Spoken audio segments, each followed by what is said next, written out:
Manual do Mundo Moderno, com Lia Bock. Oi, Lia! Bom dia, tudo bem? Bom dia para vocês. Bom dia, Lia. Hoje é uma sexta-feira, o pessoal gosta do termo sextar, né? Todo mundo já pensando o que vai fazer de noite, mesmo em tempos de pandemia, né? Sempre há alguma programação segura para fazer também. Mas amanhã é dia 31, Halloween para um, dia do Saci para outros. Amanhã é um dia especial, né? Amanhã é Halloween. Halloween, Saci, seu aniversário, né, Sidney? Nessa linha, tá exatamente igual, tá exatamente isso, tá? Com esse mesmo grau de importância, com esse mesmo clima, Halloween, Saci e aniversário do Sidney, exatamente. Eu já ouvi falar que vai ter baile lá no Rio de Janeiro, viu, Lia? Com Não, todas essas temáticas. Baile, né? Não, mas com distância segura, né? Um num bairro, outro no outro, né? Pode ficar Isso, tranquilo. baile virtual, claro, óbvio. Eu quero saber se sempre tem abóbora no seu aniversário. Quer fazer aniversário no dia 31, tem que ter abóbora, né? Tem, mas um glutão, ele traz um problema a mais, um gourmet também, que é o seguinte, tinha abóbora, eu fotografei e deixei até no meu Instagram, mas já comemos, viu? Porque eu não aguentei esperar. E você sabe, Sidney, que eu resolvi então falar um pouco da história aí do Halloween e do Saci, da polêmica, que tem muita história interessante nessa confusão. Bom, primeiro que assim, o Halloween é uma cultura bem americana, né? E a gente tem como, não, é comemorado nos Estados Unidos, mas ele nasceu mesmo, foi na Europa. Ele veio de uma cultura celta e foi se construindo como ele existe hoje, né? Por exemplo, no começo não se fazia fogueiras, as crianças iam de casa em casa, mas era cantando orações e fazendo rimas. E aí, mais ou menos ali em 1945, quando milhares de pessoas migram para os Estados Unidos, é que levam essas tradições. Aí nos Estados Unidos, isso começa a ganhar outra cara. Foi lá que, claro, introduziram a abóbora. E essa história dos doces, como estava depois da Segunda Guerra, acabou o racionamento de comida, ficou mais fácil de comprar, começaram a introduzir essa coisa das crianças ganharem os doces quando vão na casa das pessoas, né? Mas uma curiosidade que eu gosto muito do Halloween é que a história das fantasias, das pessoas se fantasiarem e darem sustos, né? Porque é isso que é o Halloween, ele é uma coisa de susto, ou você dá doce ou eu te dou um susto, né? Essa é a brincadeira. Ela começou em 1938, justamente no rádio. Foi em 30 de outubro, numa véspera de Halloween, que o Orson Welles transmitiu um programa pelo rádio. Essa história é bem conhecida, interpretando, na verdade, o livro Guerra dos Mundos. O que ele fez? Ele fez um programa como se fosse narrando com uma invasão de alienígenas numa cidadezinha dos Estados Unidos. Como se fosse uma breaking news, né? Breaking news agora, invasão marciana.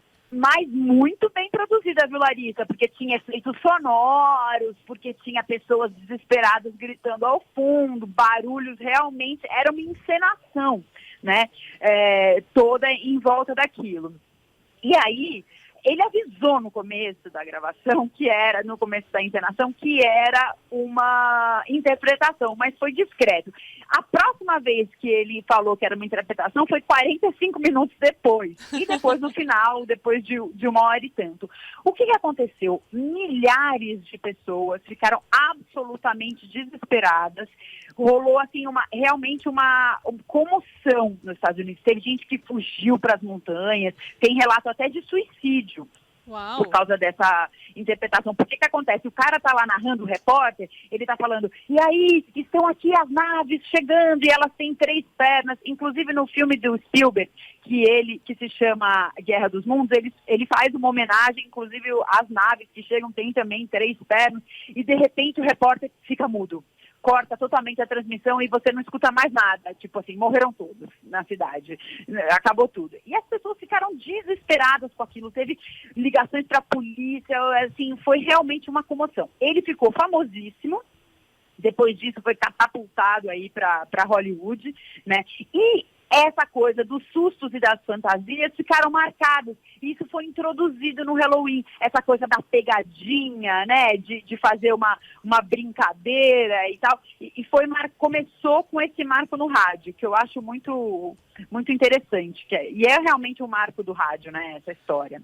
Ô, Lia, duas observações. Uma, lembrando até que estamos falando aqui do diretor de Cidadão Kane, né, um dos clássicos, né, um filme que se investiu tanto na época e foi um fracasso de público, ninguém entendeu, e trouxe tantas coisas para o cinema que não se tinha feito ainda. Então, realmente, o Oswald é muito importante para o cinema e no rádio, sem dúvida, de forma essencial, ele mostra o poder incrível, né, desse veículo, principalmente naquela época. Isso é um elemento. O outro é, de fato, principalmente pela esquerda, se tem essa crítica, né, de você trazer uma cultura estrangeira e nem se adaptar, né? Colocá-la assim no cardápio, no calendário, vamos dizer assim, no nosso dia a dia, porque ela atende, como outros casos, né, do Dia dos Namorados, ainda que se comemorem datas distintas no mundo, mas se coloca interesses comerciais também por trás, né? Comprar presente e coisas dessa ordem. Mas, de qualquer forma, sempre é bom a gente também valorizar a nossa, né? Acho que aí que entra o Dia do Saci, né? Exatamente. O Dia do Saci, na verdade, ele foi decretado para ser o dia 31 de outubro em 2003, quando essa cultura do Halloween já estava chegando no Brasil com força. Ela foi trazida muito pelas escolas bilíngues, pelas escolas americanas que começaram a fazer isso e foi pegando, né? Até porque é uma festa divertida, né? Tem uma graça e as pessoas curtem. Aí a pessoa começou a ficar preocupado de ser assim, o imperialismo dominando o Brasil e falou, não, vamos introduzir aqui o Saci. E aí tem duas vertentes que são engraçadas nessa pesquisa do Saci. Tem gente que quer sobrepor o Saci ao Halloween e uma visão que eu acho muito mais sensata, que é, vamos somar o Saci ao Halloween, né? Vamos dar a nossa cara aí ao Halloween. E aí vamos contar um pouco da história do Saci, né? O Saci é esse negro perneta, maroto, sabichão, ele é super astuto, capoeirista, fuma um cachimbo, ele é malandro e ele faz umas traquinagens. Por isso que ele se soma muito bem ao Halloween, né? Ele tem essa coisa de fazer umas brincadeiras traquinas, ali como o Orson Welles, mais ou menos também. E aí, quando se coloca o Dia do Saci, começa a se valorizar um pouco a história dos contos brasileiros, né, a história da cultura brasileira. E isso é muito legal. E o Saci tem uma história interessante, porque ele ficou marcado muito pelo Monteiro Lobato, né? Sim, ele entrou, sim. Monteiro Lobato foi o primeiro que pegou as histórias orais do Saci e escreveu sobre ele. Inclusive botou no Sítio do Pica-Pau Amarelo e fez um livro chamado Saci, exclusivo do Saci.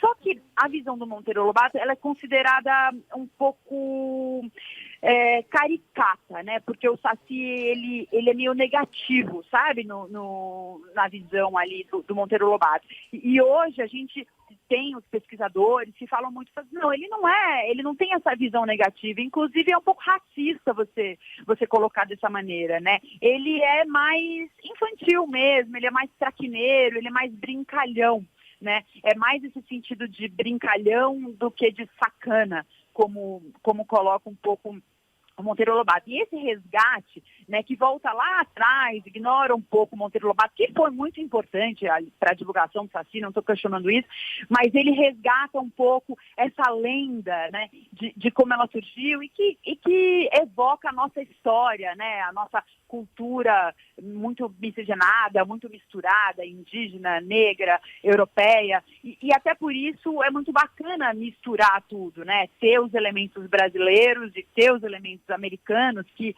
têm origens europeias, e aí hoje muitas escolas tem o Halloween, mas comemoram junto o Dia do Saci, ou tem o Saci como um elemento junto na decoração e nas brincadeiras ali de Halloween, né?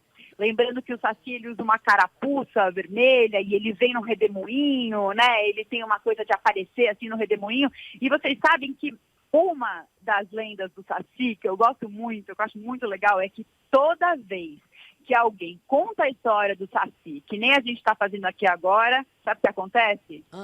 criam-se milhares de sacis por aí. Eu acho isso muito legal. Que lindo. Eu acho que é muito, muito esse expoente da nossa cultura, né, Lia? Mistura, como você falou, a cultura americana, a europeia, com aqui a do Brasil e com essa coisa da doçura, não tanto para esse lado mais sacana, né, que você falou do saci, mas mais para esse lado das brincadeiras mesmo. Acho que fica muito mais interessante, como você falou, essa união ao invés dessa rivalidade, vamos dizer assim.